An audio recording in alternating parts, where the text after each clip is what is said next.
este gigante brasilero. Darío, buenas tardes. ¿Estás ahí del otro lado? ¿Nos escuchás? Sí, ¿lo vemos? Ahí está, claro que sí. ¿Cómo estás, Darío? ¿Estás en Brasilia? Perfectamente. En una Brasilia cercada por camioneros y militantes de ultraderecha que amenazan invadir la ciudad para lo que ellos quieren, o tomar el Congreso o tomar el Palacio de Justicia. Es una amenaza, por lo pronto no son tantos, pero lo cierto es que hoy las autoridades, la gobernación de Brasilia, probablemente a disgusto de Bolsonaro, reforzó los controles en la avenida más importante. Pero lo que pesa aquí en este momento es que São Paulo y Río de Janeiro y otros 17 estados son bloqueados en decenas de carreteras por estos grupos que reivindican, primero, desconocer la victoria de Lula; segundo, un gobierno militar; tercero, que en esa junta militar el jefe sea Bolsonaro, que hasta el momento continúa reunido aquí en Brasilia con el ministro de Defensa en una actitud que parece casi la de un sedicioso, alguien que se está atrincherando contra la democracia porque al momento no ha reconocido la victoria de Lula. Darío, ¿cómo te va? Antonio, te saluda. ¿Y cuál es el margen de maniobra que tiene Bolsonaro? ¿Solamente es un artículo de la Constitución, el 142? Porque también es muy libre, de muy libre interpretación, ¿no? Antonio, está lo jurídico y está lo fáctico. Claro. Es cierto que ese artículo es una herencia de la transición hacia la democracia, no viene a cuento, pero fue una transición muy tutelada por los militares y esa fue una piedrita que dejaron inquistada en la Constitución. De todas maneras, se presta ese artículo a muchas lecturas. Lo que cuenta en este momento es que Bolsonaro, al no reconocer a Lula y al dar rienda suelta a sus militantes, de hecho, tiene de rehén a la población. Claro. Comienza a haber desabastecimiento de oxígeno, de medicamentos, de querosene para aviones y, esto es lo que cuenta, la Policía Caminera Federal, el mismo domingo, es decir, hace 2 días, realizó más de 500 bloqueos, en este caso la policía, al transporte de electores probablemente de Lula. Hasta el momento no detuvo a un solo activista de Bolsonaro desde que se levantaron el lunes. La policía es un brazo político de Bolsonaro, también lo son las Fuerzas Armadas, y esta situación factual hace que Brasil esté en estos momentos, y te cito al secretario general del Partido de los Trabajadores, Paulo Teixeira, con quien hablamos hace 10 minutos, Brasil está siendo chantajeado por Bolsonaro. Dijo también el secretario general del partido de Lula, Bolsonaro está jugando a ser Donald Trump. Ahora, digamos, ¿y cuál es el anticuerpo legal que tiene el Poder Ejecutivo o la democracia brasileña para terminar con esto? ¿Hay algún anticuerpo legal, alguna legislación vigente que por lo menos detenga a Bolsonaro o un impeachment? ¿Cuál es la situación? O sea, ¿qué anticuerpo de defensa tiene la legislación brasileña para que esto termine? El anticuerpo es el crimen de responsabilidad. Bolsonaro sí, está haciendo nada de impedir lo que ocurre. Por lo tanto, esa debiera ser su responsabilidad institucional. Es decir, frente a lo que sucede, por una parte, ordenar a la Policía Caminera Federal que actúe, lo que no está sucediendo. Te doy un dato sobre el tema, Antonio. El director de la Policía Caminera Federal posteó el fin de semana que votaba a Bolsonaro y que está en contra de Lula. Pero después se arrepintió. Y esto se traduce... Lo borró. Sí, lo borró. Que se haya arrepentido es otra cosa. Es verdad. Y por otra parte... Y por otra parte, bueno, en todo caso son interpretaciones. Uno entiende que no está arrepentido de hecho, pero bueno, son lecturas. En todo caso, sí hay otros instrumentos que comienzan a actuar a esta hora y es la intervención de las policías estaduales. Es decir, aquí hay una ruptura incluso del orden federativo.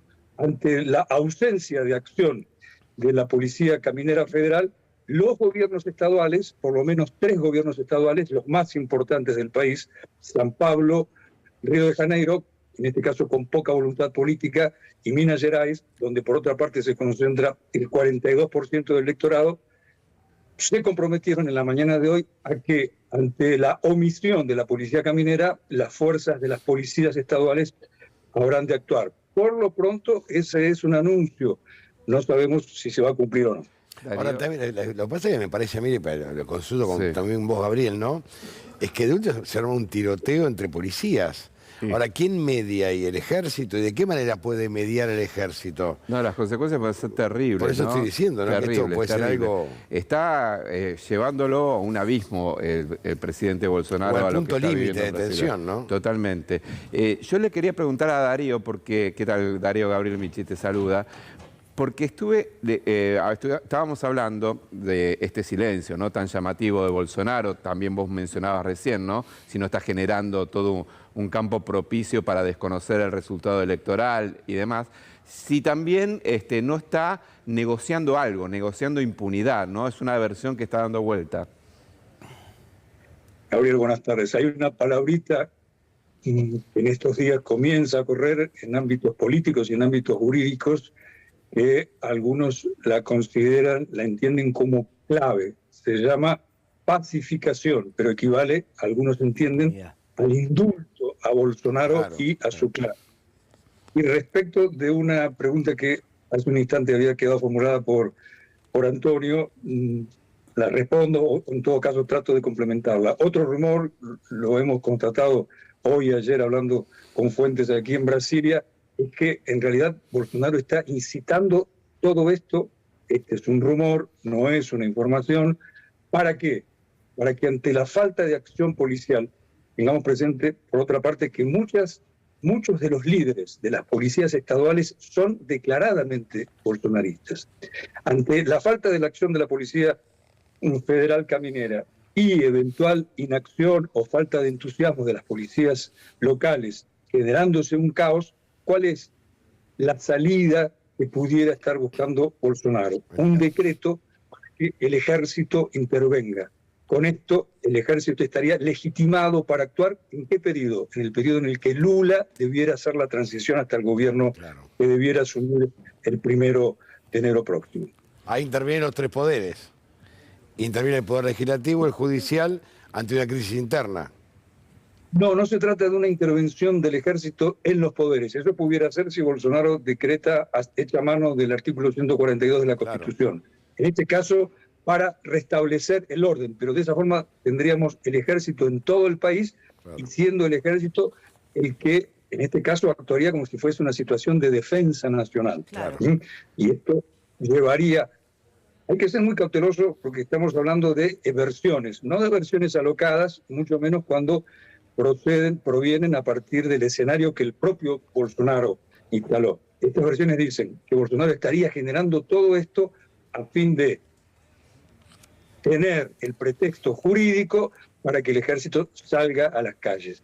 En un periodo, como ustedes ven, de fractura electoral, el país está electoralmente fracturado, de un activismo neofascista muy decidido, muy activo y en algunos casos armado, eso se ha visto, y por otro lado, la población que, pese a ser por una mayoría muy escueta, venció exigiendo que se respete la legitimidad democrática. Un cóctel más que explosivo, pero no sorprendente. Bolsonaro ya había insinuado muchas veces, su hijo, alguien que visitó recientemente Argentina, Eduardo, estuvo en Estados Unidos cuando se asaltó el Capitolio, curiosamente, y Eduardo Bolsonaro, esta es una información que en la que muchas veces no se repara, es uno de los personajes no investigados, pero sí que está bajo observación en la Cámara de Representantes norteamericana por presunta colaboración con el Capitolio de Estados Unidos, con el asalto al Capitolio instigado por Donald Trump. Y lo último, para que, si ustedes quieren, asocien una y otra información. Ayer, uno de los que habría ideado el asalto al Capitolio, o que por lo menos lo convalidó, Steve Bannon, asesor de Donald Trump y asesor en la campaña de Bolsonaro en 2018, y consultor frecuente, Eduardo Bolsonaro, posteó: el presidente Bolsonaro no debe reconocer las elecciones hasta que no se hayan computado todas las urnas. Esto es prácticamente lo que dijo un día antes Eduardo Bolsonaro, que el viernes pasado propuso que se pospusieran las elecciones. Igualmente, a pesar de todo esto, la sensación que uno tiene, y coincido con vos que esto es una rémora al 142 de la transición de la dictadura a la democracia, lo peligroso que es, ¿no?, cuando se dejan este tipo de artículos en un sistema democrático, ¿no?, porque le permiten a un presidente, fascista, si vos querés, utilizar esa herramienta para lograr una intervención. Uno dice a los Fujimori, ¿no? Efectivamente, esto es un instrumento legal, Claro. una herencia de un régimen que, curiosamente, y no sé si viene a cuento, pero me tomo el permiso, cuando llegó, se divulgó lo exitosa que es esta película argentina de 1985, algunas personas en Brasil me pidieron información sobre ella, no la vi, pero les hice llegar alguna información sobre la película. Y dos personas, por lo menos, para mí son de opinión calificada, me decían, si hubiéramos tenido un 1985 en Brasil, tal vez no tendríamos un 2022 ahora como el que tenemos. Sí, sería importante. Sí, los casos de impunidad. ¿Perdón? Sí, no, decía que sería importante algún tipo, sobre todo si esto no se detiene y si se como empieza a multiplicar, algún pronunciamiento de la CELAC, algún pronunciamiento de los distintos presidentes de la región, ¿no? Solamente creo yo que con un pronunciamiento de Biden esto termina. Sí, es más, hasta te diría que con el apoyo de Biden hasta pueden sacar un pronunciamiento de Naciones Unidas. También, Sí, es por eso eso, digo que digamos, me parece que acá que tiene un la peso. figura de Biden... Porque aparte toda Europa salió rápidamente a saludar el triunfo de Lula, porque la tensión que tenían con Bolsonaro era impresionante, Pero, ¿no? claro. Ahora, yo le quería preguntar a Darío, porque comentábamos que Hamilton Morales, el vicepresidente, que es militar, ya él reconoció la derrota y se puso a disposición con Alckmin para empezar con la transición. ¿Qué respaldos tiene hoy Bolsonaro, más allá de la gente, esta que estamos viendo en los cortes? ¿Qué respaldo institucional tiene él para sentirse fuerte para desafiar de esta manera? Eso es muy cierto, es decir, sectores bolsonaristas que no eran del núcleo más intensamente fascista comenzaron a tomar distancia de Bolsonaro. Por ejemplo, dos gobernadores, el gobernador de San Pablo y el gobernador de Minas Gerais, estamos hablando del primero y segundo estados más poblados del país, que hicieron campaña a favor de Bolsonaro, en esta acción no están respaldándolo. Y tampoco lo respaldaron la semana pasada, cuando Bolsonaro de buenas a primeras suspendió su campaña electoral para reunirse con el ministro de Defensa y los comandantes de las Fuerzas Armadas. La reunión existió, trascendió que para proponerles que se postergaran las elecciones. Frente a ello, tampoco sectores civiles conservadores que fueron bolsonaristas, o que tal vez sigan siéndolo, pero no están de acuerdo con la ruptura institucional, comienzan a tomar distancia. El caso al que vos referís es al actual vicepresidente, Hamilton Mourão, que es general y que ayer dijo estar dispuesto a reunirse con el vicepresidente electo, el vicepresidente de Lula, Geraldo Alckmin, un gesto que indicaría también fisuras en el bolsonarismo. Tal vez para usar una palabra que aterrice todo esto después de tantos comentarios. Bolsonaro toma esta medida no en una posición de fuerza, sino en una posición defensiva. De debilidad, y vuelvo, claro.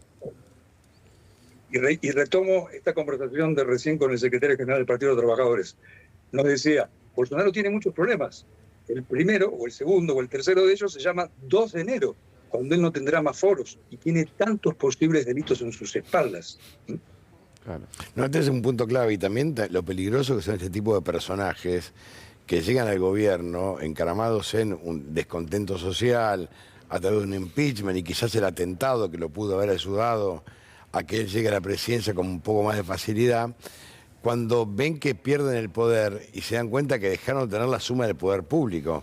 Porque esta es una demostración de una suma del poder público, diciendo yo hago lo que quiero y tengo la herramienta legal para hacerlo. La peligrosidad de estos personajes es... La herramienta legal y el apoyo popular de casi Claro, el 50% no de los es menor, brasileños también. claro. Pero sin herramienta legal no puedes hacer nada de esto. No, bueno, El pero, 142. sí, está bien, pero, Pero el si rol tenés social- 50 millones de personas que te van a bancar... Claro, y yo creo que Pero, esto lo contemplan, ¿vos te ¿no, pensás que te Darío? bancan 50 millones de El personas? No, apoyo de la bueno, pero gente, está. el 49% que votó a Bolsonaro, puede tener un papel clave, ¿no? Definitivamente, pero aquí también es recomendable, Bolsonaro juega mucho con el impacto y atormentar al adversario, dejarlo como fuera de razonamiento. La altísima votación de Bolsonaro debiera ser desagregada. Están allí aquellos que son hordas fascistas, ¿sí?, las que están en la calle a esta hora, y inclusive algunas se desplazaron aquí hasta el comando del ejército a pedir intervención militar. Claro que se trata de decenas, no hay una multitud a esta hora pidiendo eso, y el resto que votaron a Bolsonaro por esta o aquella razón. Pueden ser ciudadanos conservadores, muchos son evangélicos, la influencia evangélica ha sido gravitante, y por otra parte sobrevive en Brasil la cultura o la actitud antipetista. Es decir, el votar a cualquiera mientras no sea el PT, algo que se hereda del proceso Lava Jato, que se hereda de aquella causa que contribuyó muchísimo al ascenso de Bolsonaro. Tengamos presente que de no haber sido por Lava Jato, Lula era candidato, y en septiembre de 2018, un mes antes de las elecciones, en la mayoría de las encuestas Lula no solamente estaba adelante, sino que tenía prácticamente el doble de intención de voto de Bolsonaro. Pues bien, esta causa Lava Jato, la prisión de Lula, todas las imputaciones hicieron que una parte de la opinión pública vote a cualquier candidato que no sea Lula. ¿Significa esto que esa misma parte del electorado de Bolsonaro saldrá a las calles a pedir que vuelvan los militares o a impedir que transiten vehículos, camionetas, inclusive como ha pasado hace algunas horas, hasta alguna ambulancia fue interdictada, luego pasó? Allí no, es decir, no hay 50 millones, por lo menos en nuestro registro, 50 millones de electores que estén dispuestos a una especie de marcha sobre Roma, el ascenso definitivo de Mussolini. No parece eso. Darío, lo que pasa es que también hay una realidad, fíjate vos, Gabriel, Darío, que es un golpe de Estado a la antigua. Fueron a golpear la puerta de los cuarteles. Sí, pero en esto fueron los civiles, bueno, esto en la época en la Argentina. Claro, ¿no? pues digo, hace mucho que no veíamos una cosa así del 70. No, de hecho, cuando fue el golpe contra Evo Morales, No fue con la los cuarteles. cúpula policial Claro. primero y después se sumaron los militares. Pero primero fue la cúpula con policial. Con el apoyo, sí, de Santa Cruz de la Sierra y particularmente... Sí, el Macho Camacho y compañía. Y toda esta gente. Pero ¿no? fíjate que esta es a la antigua, es golpear el timbre y señores salgan. Sí, que por ahora no estamos en ese nivel, ¿no? Me da la impresión. Por eso digo que no son 50 millones que están en la calle, sino son grupos... No, pero una cosa es que no estén en la calle. No, lo que me gustaría saber es... Y otra cosa es que sabés que contás con ese respaldo. O Videla, sea que después puede que muchos digan, Videla bueno, tenía 3 votos. Darío, te quería preguntar, para un juez como Sergio Moro, que ahora fue electo senador, que ha sido un defensor de la institucionalidad, ¿no? Según en sus discursos, permanentemente se ha dicho algo con respecto a esto que claramente es un golpe institucional. Sobre esto, Gabriel, si lo dijo, no lo registré, y si lo dijo hoy, porque hasta ayer no había declaraciones, pero sí Moro se opuso, hizo una declaración no muy enfática, no muy emocionada, pero la hizo respecto de que no podía desconocerse el resultado de las elecciones. En esto se distanció de Bolsonaro, pese a que Bolsonaro y Moro, luego de un par de años de desencuentros, volvieron a unirse ahora en la recta final de la campaña electoral. Sí, lo estuvo asesorando Moro a Bolsonaro en los debates, ¿no?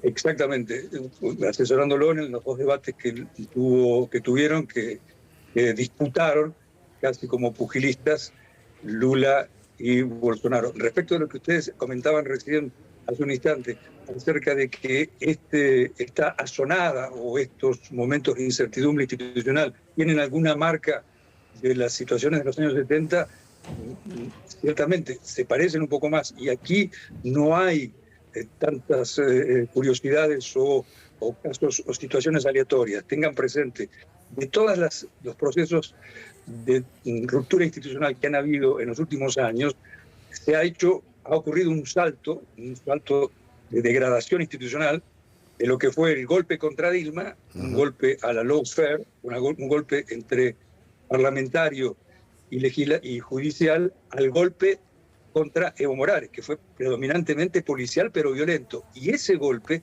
fue calurosamente respaldado por Bolsonaro. Claro, y por Macri. No solamente calurosamente respaldado, sino que Bolsonaro fue el primero de los presidentes en reconocerlo, y esto nosotros lo hemos investigado. Hay sospechas plausibles de que la colaboración de Bolsonaro con el golpe que llevó al poder a Yanine Áñez haya sido muy superior, o por lo menos similar, a la de Macri. Y otro punto, cuando se comparan las nuevas derechas, generalmente se suele hacer una tabla rasa, no todas. Y si uno las observa con un poco más de cuidado, de todas, de las importantes, la de Bolsonaro es la derecha más militarizada, no solo porque es un gobierno encabezado por un capitán retirado y secundado por un general, sino porque aquí el peso del partido militar es gravitante. No es casual que en esta crisis, a esta hora, Bolsonaro haya convocado al ministro de Defensa y a los mandos de las Fuerzas Armadas, por lo menos a uno de ellos, a discutir esta crisis. Ahora, me parece que también en la mayoría de los golpes, por no decir en todos, los golpes que se han dado en la región, se ha tenido apoyo. Se ha tenido apoyo de otros países, sobre todo, como decía Martín hace un rato, de los Estados Unidos. Y a mí me resulta difícil creer que se puede avanzar en una lógica de golpe en una Brasil aislada. Digamos, sin el apoyo de los Estados Unidos, que siempre está, porque cuando hablamos del golpe a Bolivia, hablamos del apoyo de Argentina con Macri y de Bolsonaro, pero también hablamos del apoyo de Estados Unidos, por más que miren para otro lado. Me cuesta ver que esto pueda avanzar si no hay un apoyo de los Estados Unidos o de algún país fuerte en la región, ¿no? En efecto, no se observa, por lo menos lo que uno percibe aquí, es que este no parece ser un movimiento destinado a la victoria, parece ser un movimiento destinado a obstruir el ascenso de Lula o a condicionarlo. Lo que dicen ustedes, por lo menos, tiene mi coincidencia. No es casual que ayer, el presidente electo Lula haya hablado 20 minutos, ustedes saben lo que es la agenda de Joe Biden, el presidente de Estados Unidos, 20 minutos con Joe Biden, y entre enero de 2019 y junio de 2022, Biden habló 0 minutos con Bolsonaro.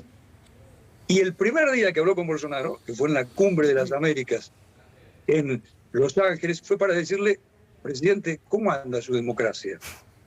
Claro. Efectivamente, el golpe contra Evo, por citar un ejemplo, claro que tuvo el respaldo o la simpatía o la actitud omisa de Estados Unidos y la activa de la Organización de Estados Americanos. El golpe contra Dilma en 2016 tuvo el aval de Estados Unidos, no solo por omisión, sino que por entonces era vicepresidente de Estados Unidos, Joe Biden, vino aquí, a Brasilia, a darle la mano al presidente surgido de ese golpe de Estado, Michel Temer.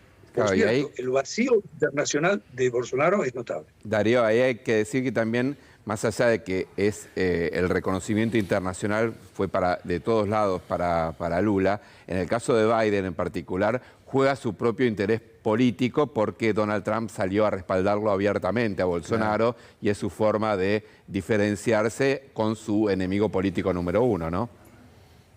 Efectivamente. La importancia de las elecciones brasileñas del domingo reciente no tienen comparación con ninguna otra, por lo menos eso es consenso en la mayoría de los observadores, ocurridas después de la dictadura militar. Y uno de los aspectos que suelen señalarse es que estas elecciones, como nunca antes, hasta pueden tener un impacto en Estados Unidos, porque una victoria de Bolsonaro es una victoria de Trump, y una derrota también sería de Trump. Y lo que vos estás diciendo es completamente así, porque en esto también tallan las simpatías y las animadversiones de los líderes. Bolsonaro solo reconoció la victoria de Biden un mes después de ocurrida. Me acuerdo. Y más de una vez. Que llamó mucho la atención. Exactamente. Y más de una vez se sumó al discurso de Trump diciendo que había habido fraude. Imaginen ustedes, para un presidente norteamericano, que un presidente sudamericano ponga en duda la legitimidad de sus comicios. De allí las relaciones más que distantes entre Biden y Bolsonaro y la aproximación elocuente del jefe de la Casa Blanca con el presidente electo del Partido de los Trabajadores. Darío, es realmente un placer escucharte, te agradecemos un montón que hayas dedicado algo de tu tiempo a hablar con nosotros. Darío está trabajando allí desde Brasilia, Darío Pignotti, colega